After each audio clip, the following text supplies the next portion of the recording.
আসসালামু আলাইকুম এভরিওয়ান। আপনারা অনেকে জানতে চেয়েছেন বাজিকা পাখির মেল ফিমেল চেনা যায় কিভাবে।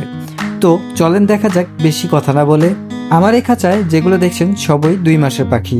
কিছু পাখি বোঝা যায়, কিছু পাখি বোঝা যায় না। মেল পাখিগুলো ভালোভাবে বোঝা গেলেও ফিমেল পাখিগুলো নিয়ে যত্ন কাহিনী। চলেন দেখা যাক।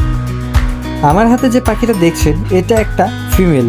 এর নাকের দিকে খেয়াল করলে দেখবেন এর নাকে আছে একটি কনফিউজিং প্যাটার্ন। দেখুন ওর সম্পূর্ণ নাক নীল, কিন্তু নাকের গোড়ায় ছিদ্রগুলো ঘিরে একটা সাদা কালার দেখা যাচ্ছে। এটাই হচ্ছে এটার চেনার উপায়। তো এটা হচ্ছে মেয়ে পাখি বা ফিমেল পাখি। আর এখন আমার হাতে যে পাখিটা দেখতে পাচ্ছেন এটা হচ্ছে 2 মাস বয়সী একটি মেল। এর নাকের কালার দেখছেন একদম গাঢ় নীল বা হালকা লাল রং হয়ে থাকে। এটা নীল দেখাচ্ছে, এর মানে হচ্ছে এটা একটা মিড এইজ বাজিকা।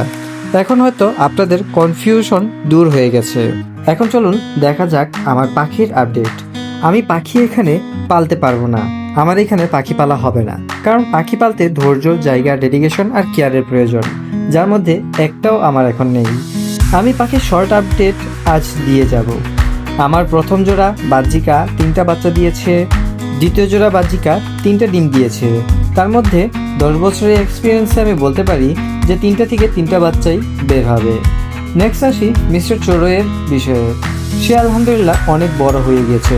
লাস্ট একটা ভিডিওতে তার ভিডিও আমরা ছেড়েছি।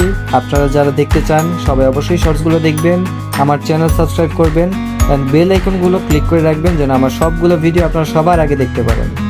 লাস্ট কিছুদিন আগে আমার সাথে একটি ট্র্যাজেডি হয়ে গেছে, যা আপনাদের সাথে সময়ের অভাবে আর কাজের চাপে শেয়ার করা হয়নি। আপনারা সবাই জানেন আমি 2 জোড়া ফিঞ্চ পাখি কিনে এনেছিলাম। তার মধ্যে এক জোড়া খুব সুন্দর করে ঘর বানিয়ে ডিম দিয়েছিল। খাঁচার মধ্যে ছিল 2 জোড়া, কিন্তু এক জোড়াই ডিম দিয়েছিল আর অপর জোড়া ঘর বানাচ্ছিল। তো ডিম দেওয়ার কারণে ফিঞ্চ জোড়াটা তাদের অপোজিট যে জোড়া ছিল তাদেরকে মেরে ব্লাড বের করে ফেলেছিল। তো আমি ওদেরকে আলাদা করে দিয়েছিলাম। আলহামদুলিল্লাহ, মাশাআল্লাহ, আল্লাহর রহমতে যে জোড়াটা ডিম দিয়েছিল তার থেকে 2টা বাচ্চা ফুটেছিল। কিন্তু আল্লাহ হয়তো এদের বয়স বেশি দিন রাখেননি। একদিন খাঁচা দেখতে গিয়ে দেখলাম যে পাখির বাচ্চাগুলো নিচে পড়ে আছে। এরপরে আরও একটি ঘটনা ঘটে যায়। হঠাৎ করে একদিন ফিঞ্চের যে জোড়াটা আলাদা করে রেখেছিলাম ওই জোড়ার মেলটা সুযোগ বুঝে উড়ে চলে যায়। যাক, আল্লাহর ইচ্ছা, সে চলে গেছে। এই ক্ষেত্রে একটি কথা বলি, যারা বলেন পাখি খাঁচায় রাখা ঠিক না তাদের জ্ঞাতার্থে বলে দেই এই পাখিগুলো বাংলাদেশের নেটিভ পাখি না। এদের যদি আমরা ছেড়ে দেই এরা গাছ থেকে অপর গাছে গিয়ে বসতেও পারবে না, কাক খেয়ে নিবে, কারণ এরা আমাদের পরিবেশ বুঝে না। যাই হোক, এই হচ্ছে শর্ট আপডেট যা আপনাদের সাথে শেয়ার করলাম। বাকি আপডেট আপনারা subscribe and like and comment করলে আমি আপনাদের সাথে শেয়ার করব, কারণ আমি দেখেছি আপনারা ভিডিও দেখে যান কিন্তু লাইক সাবস্ক্রাইব করেন না।